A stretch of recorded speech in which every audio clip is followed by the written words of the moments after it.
Latest episode দেখুন একদম add free. Working আওয়ারটা 10টা থেকে 5টার জায়গায় সারাটা দিন হবে। মানে এই দুটো দিন আমাদের টানা 48 ঘন্টা কাজ করতে হবে, তবেই স্যারের ড্রিম প্রজেক্ট সম্ভব হবে। সবাই রাজি?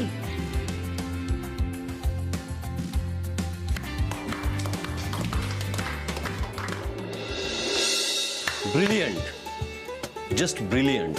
আপনি যেটা বললেন সেটা যদি আমরা করতে পারি তাহলে এই ডিলটা পাওয়া থেকে আমাদের কিন্তু কেউ আটকাতে পারবে না। Again I am saying brilliant.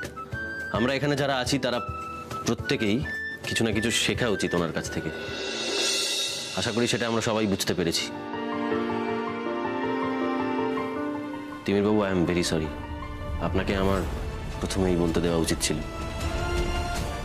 বটেই তো, তোমরা এতগুলো ছেলে মিলে যেটা পারলে না, একটা মেয়ে সেটা করে দেখালো। এইটা কবে আপনি বলবেন মিস্টার সোমরাজ ব্যানার্জি? প্রথম দিনই এসে কিল্লা মেরে দেবে হাবভাব দেখাচ্ছেন, দেখি কদিন টেকে। Thank you so much. Sir, এটাতে যদি আমরা সাকসেসফুল হই তাহলে কিন্তু একটা পার্টি দিতে হবে। হ্যাঁ হ্যাঁ, নিশ্চয়ই। তিমির বাবু,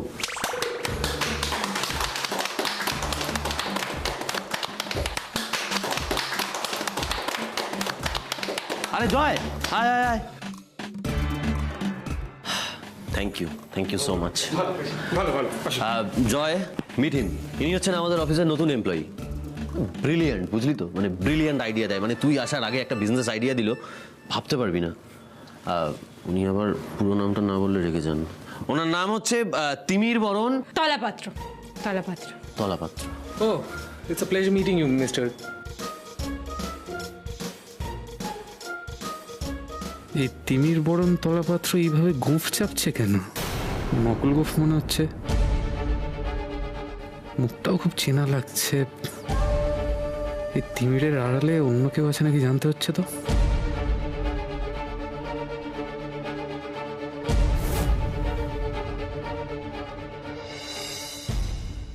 আমরা আজকে ছাদে গিয়ে কফি খাবো, তাহলে ওরা কমবে তো? কমবে তো? তিমির কিন্তু তোমার প্রবলেম নয় বলে দিচ্ছি। দাদা, কি হয়েছে? রাজের কোম্পানি কিন্তু যে সে কোম্পানি নয় যে তুই কি কি জানাম, হ্যাঁ, ফুটপাতের কোন একটা তলাপাত্রকে নিয়ে গিয়ে বসিয়ে দিবি। ওর কোম্পানির ক্ষতি মানে কিন্তু আমারও ক্ষতি। হ্যাঁ বাবা, কেন রে? তুই কি কোম্পানির সিইও না ম্যানেজার? তোর কেন ক্ষতি হতে যাবে? আমার মানে আমি আমাদের ক্ষতি। উফ, হ্যাঁ, মানে ও তো ঠিকই বলেছে। বেশ বেশ, ঠিক আছে। তোদের দুজনকে না ওই সোমদার খারাপ এবং ভালো নিয়ে অত ভাবতে হবে না, রিল্যাক্স কর। রাজু, বলছি যে ফোন একটা দাও দাও, আমার চাকরি চলে যাবে।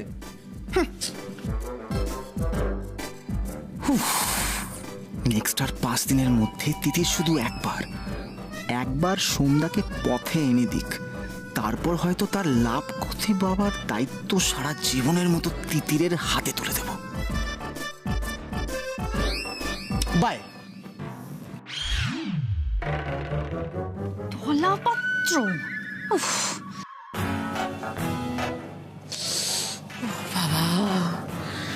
সকাল থেকে এসে থেকে গোফ নিয়ে এক প্রস্ত চুলোচুলি হয়ে গেল।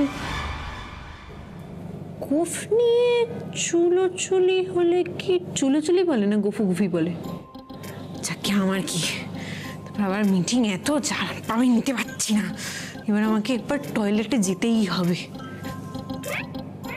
এ বাবা, এই অফিসে লেডিস টয়লেট আছে তো আদৌ? সোমরাজ ব্যানার্জি, আমার অফিসে কোনো মহিলা এমপ্লয়ি থাকবে না, আমার অফিসে কোনো লেডিস টয়লেট থাকবে না। চাকরি বাবা নকল করে বলছি, দেওয়ালেরও কান আছে, কিন্তু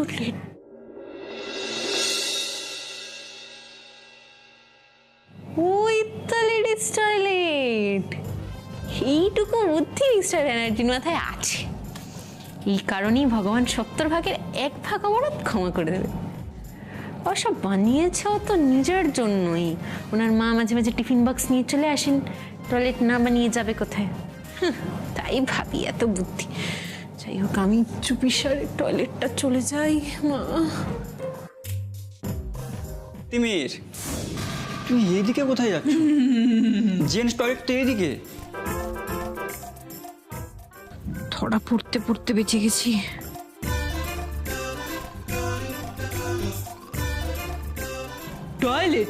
টয়লেটে কে যাচ্ছে? আমি পাইচারি করছিলাম। আসলে এই যে দুদিনে ডিজাইনগুলো প্রেজেন্ট করতে হবে, ডিজাইনগুলো নিয়ে আমি খুবই চিন্তিত।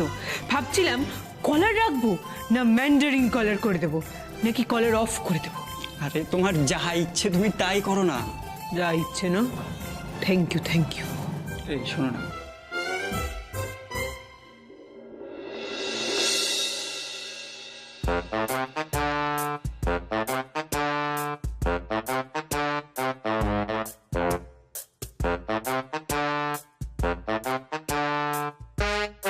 তাহলে আমাদের অফিসের নতুন এমপ্লয়ির ব্যাপারে কি ভাবছিস তুই? মানে তোর দেখে কি মনে হলো?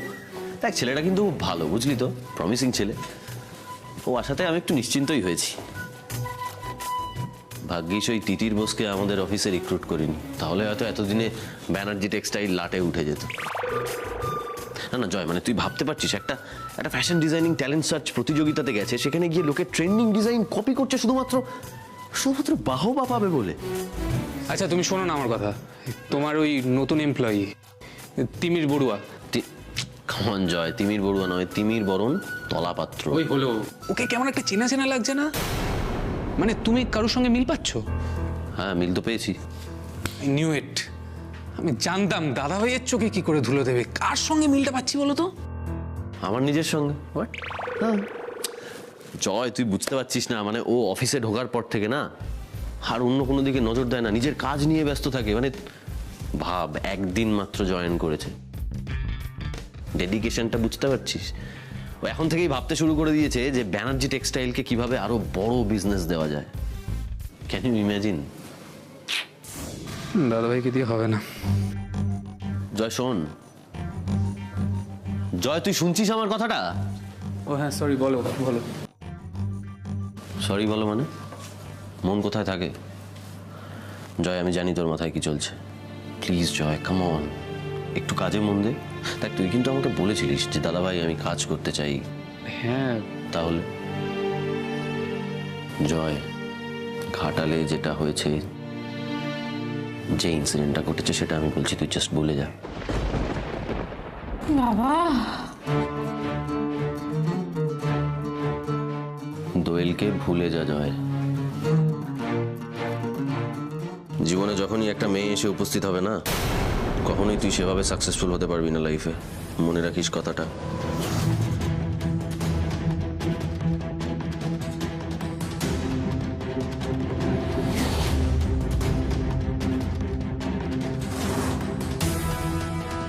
ওরে বাবা রে, মাগো, আর একটু হলেই ধরা পড়ে যাচ্ছিলাম।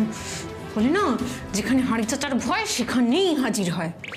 আর ভাইকে বড় বড় জ্ঞান দিচ্ছে, মেয়ে তোমার জীবনে আসলে তোমার জীবন শেষ হয়ে যাবে।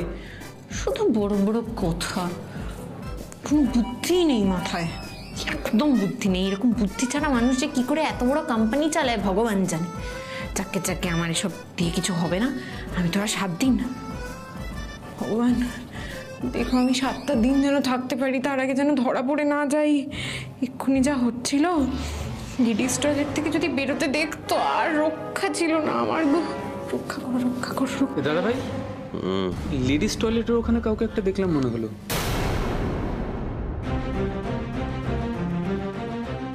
কি যাতা বলছিস জয়? লেডিস টয়লেটে কেউ কোত্থেকে আসবে? কি করে? আমাদের অফিসে কোনো মহিলা এমপ্লয়ি নেই, তুই জানিস ভালো করে। সেটাই তো। হ্যাঁ, তাহলে কেন বলছিস? কোনো পুরুষ মানুষ তো লেডিস টয়লেটে যাবে না, তাই না? কি যাতা বলছিস? কিছু যাতা বলছি না, আমি শিওর আই স সামবডি। একবার এসো, গিয়ে দেখে আসি। মানে এদিকে আসছে। ভগবান বাঁচাও আমাকে, বাঁচাও ভগবান। তুমি আমাকে কোমরে ফ্লাশ করে দাও, আমার আর কোনো উপায় নেই বাঁচার। ভগবান রক্ষা করো।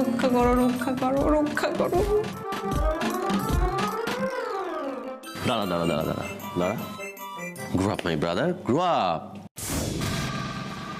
কি মহিলাদের নিয়ে হ্যালুসিনেট করাটা এবার বন্ধ করো তুমি, সর্বনাশ হয়ে যাবে। করো না এসব, কাম অন।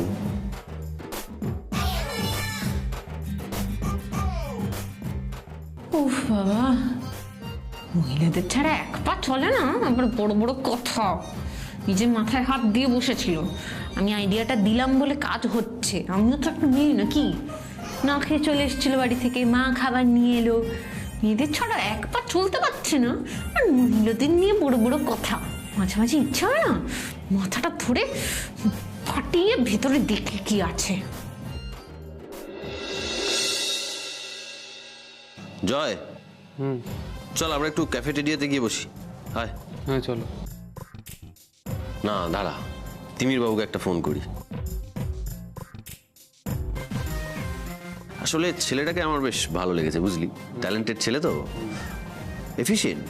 অথচ দেখ, ফিনান্সিয়াল ক্রাইসিসের মধ্যে দিয়ে এতদিন গেছে, কোনো চাকরি বাকরি পাইনি। আমার তো এখন মনে হচ্ছে এই ব্যানার্জি টেক্সটাইলে চাকরি পাবে বলেই কোথাও কিছু করেনি এতদিন। তারা জয়, হুম করছিস কেন তুই? কি হয়েছে তোর? তিমির বাবু কোথায় গেল দেখ। আমি তো সুবীর বলছি। হ্যাঁ স্যার। আমাদের অফিসের যে নতুন এমপ্লয়ি, ওই যে তিমির বরণ তলাপাত্র, দেখেছো ওকে? তিমির? হ্যাঁ স্যার, ও তো একটু আগে টয়লেটের সামনে ঘোরাঘুরি করছিল। শুনলে? হ্যাঁ বললাম। কি বললি? তুই তো বললি লেডিস টয়লেটের সামনে কাউকে একটা দেখলি। তিমির বরণ তলাপাত্র লেডিস টয়লেটের সামনে কি করবি? দাঁড়া দাঁড়া, আমি একটা ফোন করি ওকে।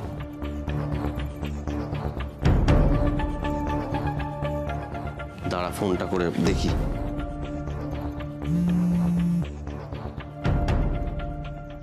হ্যালো তিমির। হ্যালো স্যার, বলুন। হ্যাঁ, আপনি কোথায়? স্যার আসলে আমি একটু বাইরে সিগারেট খেতে এসেছিলাম। বাবা, আপনার আবার এসব বদভ্যাসও আছে নাকি? সেটা নয় স্যার, আসলে কোনো কাজ নেই তো। আমার মা আবার বলে যে অলস মস্তিষ্ক শয়তানের বাসা, কাজ ছিল না, তাই আমিও। আচ্ছা বেশ বেশ, ঠিক আছে ঠিক আছে। আপনি সব প্রশ্নের উত্তর কেন এরকম রচনাধর্মী দেন আমি বুঝি না। একটু ছোট করেও তো বলতে পারেন। বাই দ্য ওয়ে, তিমির বরণতলা পাত্র। হ্যাঁ ওটাই হলো। আমি বলছিলাম যে আপনি কাজ করুন, আজকে আপনি চলে যান, কারণ কাল থেকে তো আমাদের আবার যুদ্ধ শুরু করতে হবে।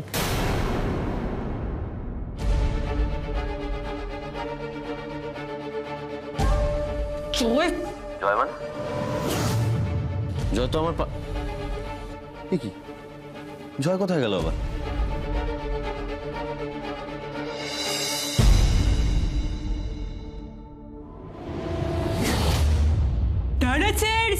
স্যার জয় হিন্দ, জয় হিন্দ। কি? আমি আসলে জয় হিন্দ বলছিলাম। নেতাজি সুভাষচন্দ্র বোসের জন্ম সপ্তাহ চলছে তো, তার কাজের অনুপ্রেরণায় আমরাও যাতে নিজেদের লক্ষ্যের দিকে এগিয়ে যেতে পারি, সেই জন্য জয় হিন্দ স্যার, জয় হিন্দ।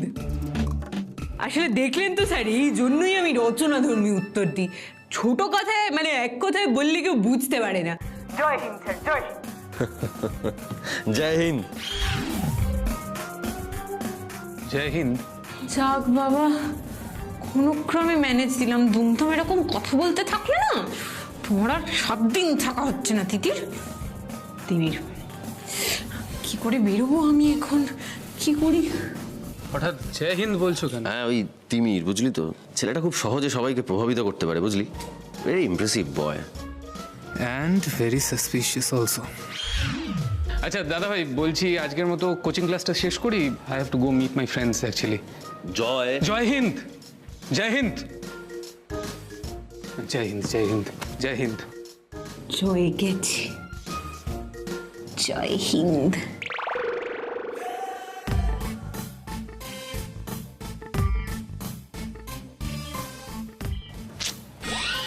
একটুও যদি কাজে মন থাকতো, জয় হিন্দ বলে বেরিয়ে গেল। আরে তিমির বরণ তলাপাত্রকে দেখে শেখ। ভেরি ইমপ্রেসিভ বয়, ব্রিলিয়েন্ট। জয় হিন্দ, জয় হিন্দ। বিরক্ত করিস না দিদি, মেখে নে না। মাখবো না আমি এখন। তিতিরকে যে ফোন করতে বললাম, করলি কি? হ্যাঁ, কেউ পাত্তাই দিচ্ছিস না। সেই কোন সকালে মেয়েটা শুধু কলকাতা যাচ্ছি বলে বেরিয়ে গেল, আর কিচ্ছু বললো না আমাকে। কিরে দোয়েল? হ্যাঁ মা। তুইও কি বাকিদের মতো অবাধ্য হয়ে গেলি বলতো? না না মা, শোনো না, বলছি তিতির তো আজকে যাওয়ার আগে বললো যে আজকে ওকে ফোন করে বিরক্ত না করতে। কেন? তিতির কথা বলে গেলে সেই কথা আমায় শুনতে হবে, এটা কোথায় লেখা রয়েছে? কি এমন রাজকার্য করছেন উনি? আচ্ছা তাহলে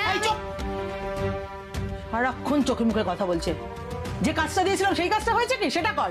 আমি কি করি বলো? তোমার মেয়ে সারাক্ষণ ঘর চকচকে করতে ব্যস্ত, নিজের যে মুখটাও চকচকে করতে হবে সেই দিকে কোনো খেয়াল নেই। তখন থেকে বলছি দিদি প্যাকটা মেখে নে, প্যাকটা মেখে নে। আচ্ছা দিদি প্যাকটা মেখে নে না। আমি মাখবো না এখন, ভালো। আরে মা আমাকে বকবে, মেখে নে। এই দোয়েল, ভালো মেয়ের মতো প্যাকটা মেখে নে মুখে। ভাল লাগছে না আমার, আর আমার ঘাট হয়েছে তোদের বলা ফোন করতে। এই কোয়েল, ফোনটা আমাকে দে, আমি ফোন করছি।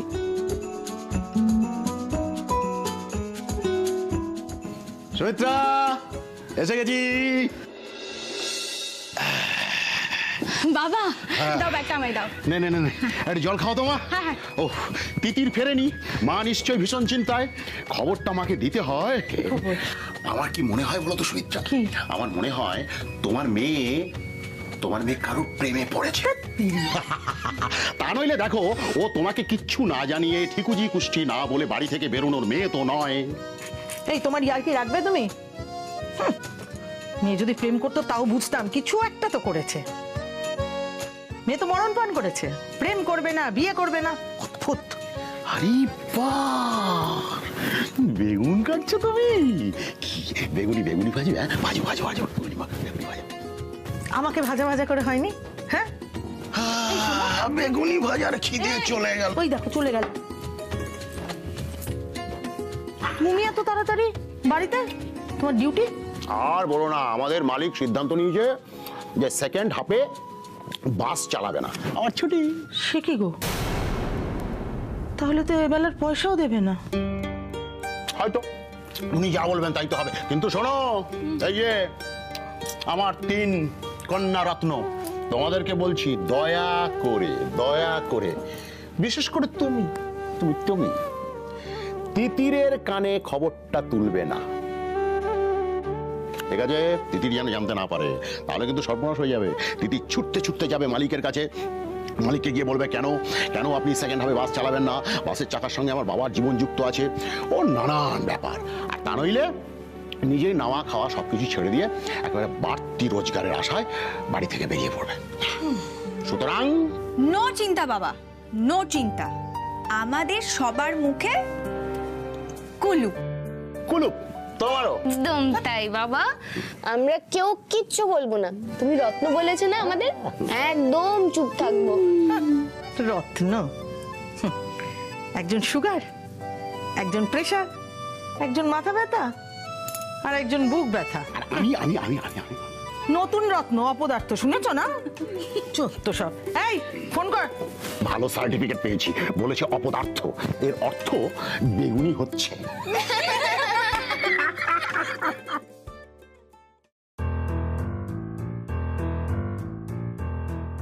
বাসটা চলে গেল কিনা কে জানে, তো দেরি হয়ে গেল। বাসটা না পেলে তো ট্রেনটাও পাবো না। ঘাটাল পৌঁছতে কত দেরি হবে ভগবান, তার মধ্যে খিদেও পেয়েছে। Hands up! Lalbazar police station থেকে এসেছি। তিমির বরণ তলাপাত্র সেজে ইন্ডাস্ট্রিয়ালিস্ট সোমরাজ ব্যানার্জির সাথে জালিয়াতি করার দায়ে আপনাকে গ্রেফতার করা হচ্ছে মিস তিতির বসু।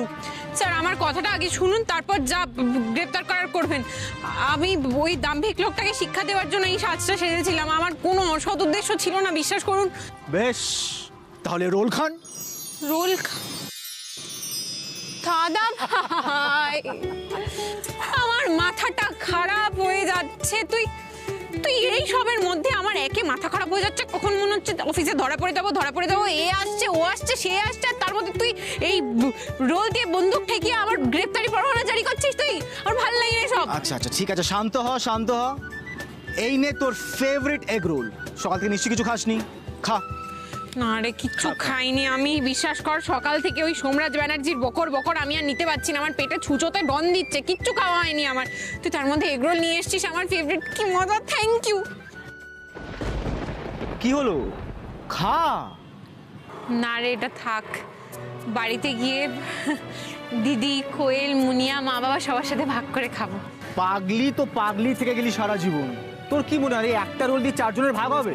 আরে আমি পারবো, কেন পারবো না? আমি তোকে ছবি পাঠাবো ভাগ করে, কিন্তু কাগজটা ফেলে দিলাম। আচ্ছা ঠিক আছে, তোকে কোনো ছবি পাঠাতে হবে না। আমি মাসি, মেশো, দোয়েল, মুনিয়া, কোয়েল সবার জন্য নিয়ে নিয়েছি রোল, গাড়িতে রাখা আছে, ঠিক আছে?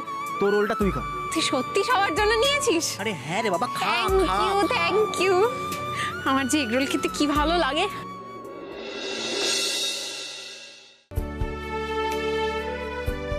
জানিস তো দিদি, ছোটবেলা থেকেই না তোর এগ রোল খেতে খুব ভালো লাগে। এই যে দোয়েলরা যখন স্কুলে গিয়ে 10 টাকার ওই টিফিনের খরচা দিয়ে ওই ঝালমুড়ি আইসক্রিম সব কিনতো, তুই কিন্তু কিনতিস না। তুই বরং ওই টাকাটা দিয়ে ওই সুতোর বান্ডেল কিনতিস 10 টাকা দিয়ে। একটা কথা বলবি, তুই কখনো ওই টিফিনের খরচা দিয়ে এগ রোল কিনে খাসনি কেন? আমি এগরোল কিনে কেন খাবো? আমার দাদা ভাই তো আছে, আমার দাদা ভাই আমাকে এগরোল কিনে খাওয়াবে। তোদের দাদা ভাই তোদের পাশে সব সময় আছে, কিন্তু কি জানিস তো, তোদের পাশে যেরমভাবে থাকা উচিত আমি সেরমভাবে থাকতে পারি না রে। কিন্তু আমার বিশ্বাস, ছোটবেলার থেকে তোরা যেভাবে কষ্ট করেছিস একদিন তার ভালো ফল নিশ্চয়ই পাবি, এটা আমার মন থেকে বিশ্বাস। আর তোর হাত ধরেই তোরা সে আনন্দ পাবি, সেই দিন আমি সব থেকে বেশি খুশি হব। আর সেই দিন আমি তোকে এগরোল কিনে খাওয়াবো, ঠিক আছে? এই কটা বাজে রে? এ বাবা, বাসটা মিস হয়ে গেছে, এরপর ট্রেনটাও মিস হয়ে যাবে। তুই আমাকে এগরোল গুলো তাড়াতাড়ি দে। এক সেকেন্ড, তোর কি মনে হচ্ছে যে আমি তোকে একা একা ট্রেনে করে যেতে দেবো? গাড়ির ব্যবস্থা করা আছে, ট্যাক্সি ডেকে রেখেছি, আমি তোকে নিজে গিয়ে ঘাটাল পৌঁছে দিয়ে আসবো। কোনো দরকার নেই দাদা ভাই, তুই, আমি একা যেতে পারবো। তোর এত কষ্ট করে এখন ঘাটাল যাওয়ার দরকার নেই, অনেক রাত হয়ে যাবে তোর পিছু। তুই অফিসের ভেতর যে ক্যারিকেচার গুলো হলো সেগুলো তো শুনতে হবে। আমার শালাবাবুকে যে ঘোল খাওয়াচ্ছে সেটা জানতে হবে না? ও দাদা আসুন আসুন, চল চল, ওটো চলে আসুন, আসুন আসুন আসুন। তোর ফিরতে দেরি হবে কিন্তু। ব্যাস ব্যাস, আরে কোনো প্রবলেম, ব্যাস ওটো ওটো। রোলটা কিন্তু হেভি টেস্টি খেতে বল।